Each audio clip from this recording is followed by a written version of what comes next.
Bonjour à toutes et à tous, c'est Amphi14. On se retrouve ce mardi 13 novembre 2018, J-3 avant le jeu Pokémon Let's Go. Je peux vous dire que ça fait du bien. Ça fait du bien de se dire que le jeu va sortir, mais aujourd'hui on va parler de Karchakrok. Et Karchakrok, qu'est-ce que c'est? Comment vous dire que quand on parle de Karchakrok, c'est un Pokémon de la 4ème génération qui est extrêmement fort. Déjà d'une, quand moi on parle de Karchakrok, tout de suite je pense à Cynthia. Cynthia qui était hyper puissante avec son Karchakrok. Pourtant il a une double faiblesse au type glace, hein. Mais je peux vous jurer, il a tellement de résistance. Déjà, il a 108 en PV, il a 130 en attaque, il a 95 en défense, 85 en attaque spé, 85 en défense spéciale et 102 en vitesse. Donc déjà, il est hyper rapide, enfin assez rapide, 102 c'est mieux que 100. Voilà. Il est dragon sol, donc déjà le type dragon pur a tellement d'immunité. Mais couplé au type sol, ça l'aide parce que tout le monde déjà il a l'immunité électrique. Il a voile sable qui est inutile, mais en 5ème génération, il obtient peau dure qui le rend mais trop bon. Il a l'immunité électrique, il résiste au type feu, il résiste au type poison, il résiste au type roche. Il a deux faiblesses en x2, le type dragon et le type fée, et il a une faiblesse x4 au type glace. Des excellentes statistiques d'attaque et de vitesse. Des statistiques défensives correctes, un bon move pool et un double type et un talent peau dure utile. C'est vrai que peau dure lui permet de faire des dégâts. En plus, vous mettez peau dure plus le Rocky Helmet, le casque brut, vous faites double dégâts si un adversaire vous frappe sur le plan physique. Donc en résumé, mais c'est parfait. C'est comme ça qu'il est souvent joué. D'ailleurs, je le dis tout de suite, parce qu'on va parler de sa méga juste après, Karchakrok est meilleur que Méga Karchakrok. Pour vaste raison. Déjà, parce qu'on en parlera après, mais déjà parce que... On en parlera après, mais je peux vous dire qu'il est plus joué. Mais par rapport à sa vitesse, en fait, mais voilà. On dit un double faiblesse au type glace assez présent en OU.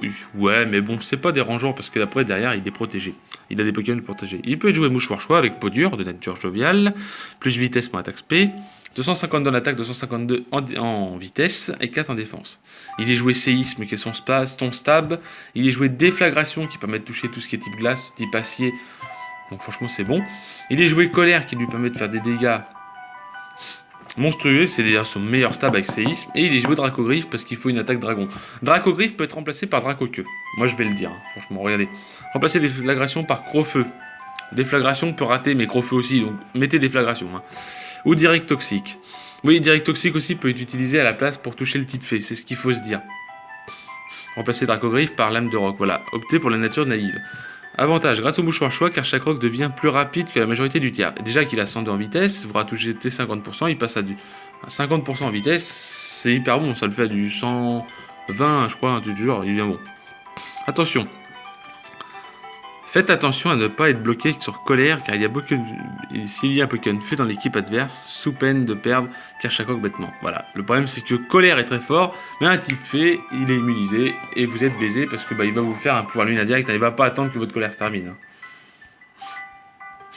Voilà, il peut jouer ceinture force, alors c'est comme ça que je le joue souvent, moi. Mais j'enlève, enfin, moi c'est comme ça que je le joue, mais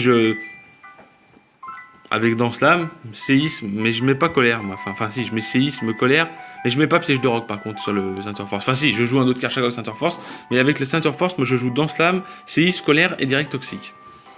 Je le joue de nature joviale aussi, plus vitesse moins attaque spé, 250 dans l'attaque, 252 en spdef, enfin en spé et 4 en défense spéciale.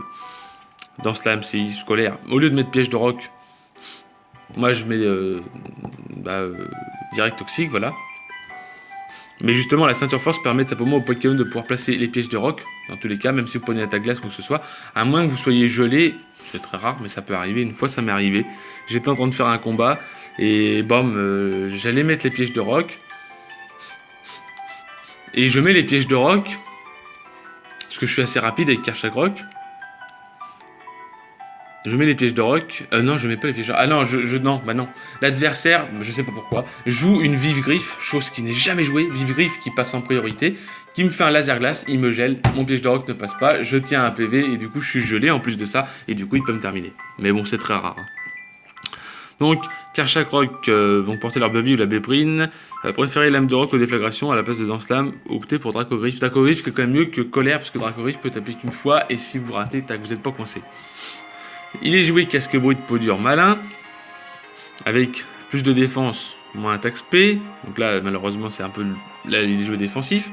240 en PV, 276 en défense, 92 en vitesse, en SP, séisme, Draco-queue, piège de roc et déflagration. Là, en fait, l'objectif, c'est de placer des pièges de roc et de spammer Draco-queue. Pour que simplement tous les adversaires de l'équipe en face se fassent toucher par les pièges de roc. Et s'ils ont une focus sache, une ceinture force, ils se fassent contrer. Et c'est la stratégie qui est hyper bonne. On peut remplacer déflagration par toxique, utiliser hurlement à la place de Draco-queue. Parce que Draco-queue peut être contré par les types fées, ils le disent, ou les clones. Avantage 92 en EV investi en vitesse permettant de dépasser les sweepers physiques avec une vitesse de 70 maximale. Attention, les Pokémon fées et ceux cachés derrière les clones poseront problème à Karchakroc n'étant pas touchés par Draco-queue. Voilà, c'est ce qu'il disait. Les partenaires idéaux, il y a tout simplement mon petit Amphinobi, Sashanobi plutôt, posant les pièges de roc. Karchakroc facilite le rôle de sweeper à Sashanobi. De plus, sous la version du mouchoir choix, Karchakroc et Sashanobi forment un excellent corps offensif, pouvant toucher une bonne partie du tir. Voilà. Ectoplasma peut facilement se débarrasser des Pokémon fées que quand Karchakroc, en contrepartie, ce dernier va à un bout des murs spéciaux contre son partenaire. Voilà. Maintenant, on va parler de Méga Karchakroc. Et Méga Karchakroc, comment vous dire qu'il est swag, stylé, mais il est pas ouf, parce que tout simplement, je vous expliquerai. 108 en PV, donc il a pareil en PV. 70 en attaque, il avait 130 avant, donc il y a plus d'attaque. 115 en défense, il avait 95. 120 en attaque spéciale, il avait 80. 95 en défense spéciale, 85 il a 95. Et là il a 92 en vitesse et il avait 102 en vitesse. Et c'est ça qui posera problème à Karchakroc, c'est que tout simplement, Karchakroc se fera vite mis de côté et sera plus joué avec une Life Orb, un Z-Move Dragon ou Sol, que sa méga évolution. Parce que perdre 10 en vitesse, passer de 102 à 92, même si le reste est boosté, pour l'aventure ça va. Mais pour la stratégie, c'est mauvais. Ça lui permet d'être déjà un peu plus lent. Donc il est quand même OU dans les deux tiers. Que ce soit le Karchakroc basique ou Méga Karchakroc, il est OU. Il a les mêmes faiblesses, comme je disais, mais le fait de baisser sa vitesse, ça le rend mauvais.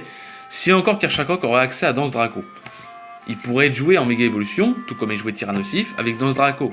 Ce qui fait que vous feriez Danse Draco dès le départ, vous augmenteriez votre vitesse, et vous pourrez frapper. Malheureusement, il n'a pas accès à Danse Draco, mais il a déjà quand même accès à Danse Lame, voilà.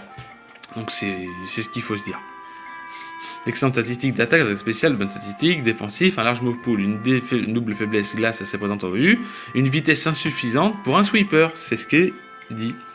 Il est joué peau dure, après il a Sound Force en méga évoluant, donc je sais plus ce que c'est, c'est Force Sable qui augmente les attaques sol sous tempête de sable, je crois, un truc du genre. Il est joué 250 en attaque, 250 en vitesse, 4 en défense, il est joué Danse Lame, séisme, déflagration, Dracogriffe. Dracogriffe sera plus joué que Colère, parce que Colère, face à un type fée, vous vous faites vite coincer et vous êtes bloqué. Voilà, c'est ce qu'il faut se dire. C'est la même chose. Ah non. Il est joué peau dure, de nature naïve, plus vitesse, moins défense spéciale. Avant, il était joué plus vitesse aussi, mais voilà. Il est joué 4 attaques, 252 en attaque spéciale et 250 en vitesse. Il est joué séisme, déflagration, Dracométéore et lame de roc. Dracométéore aussi est bon sur ce Pokémon. On le voit pas assez parce qu'il est meilleur sur le plan physique, mais il faut savoir que tout simplement, c'est sûr qu'il fera meilleur sur le plan physique. Il avait 130 avant et il a 170 là. Et il a quand même 80 avant et là il passe à 220. Donc c'est pour ça qu'il joue comme ça. Remplacer le Dracométéore par Dracochoc ou Dracosouffle. Dracosouffle peut paralyser, mais n'est pas fort. Dracochoc a été trop nerf pour moi. Il faisait du 90 avant, il fait que du 80, je crois, 85. C'est un peu mauvais, donc Dracométéore est quand même au-dessus. Remplacer lame de roc par piège de roc ou clonage pour jouer une répartition plus défensive. Oui, c'est vrai. Les partenaires idéaux de Karchakroc sont Hippopotas ou Tyrannosif. D'ailleurs, on va parler de lui. Grâce à la roche lisse, ils apportent une tempête de sable prolongée par Méga Karchakroc. Ils peuvent également poser les pièges de roc. Tyrannosif peut venir contre les Pokémon adverses comme Latios ou Latias pour les piéger poursuite. Minotaur peut retirer les Triazar, couvrant les faiblesses de type dragon et fée de Karchakroc Méga. Hitran peut venir facilement sur les attaques craintes par Karchakroc Méga, de type glace, dragon ou fée. Il a aussi l'avantage de pouvoir placer des pièges de roc. Voilà, c'est tout pour Méga Karchakroc et Karchakroc. Si cette vidéo vous a plu, n'hésitez pas à lâcher un gros like. Et puis on se retrouve demain pour parler d'une autre méga. Je vous souhaite toutes et à tous une bonne journée et je vous dis bye tout le monde.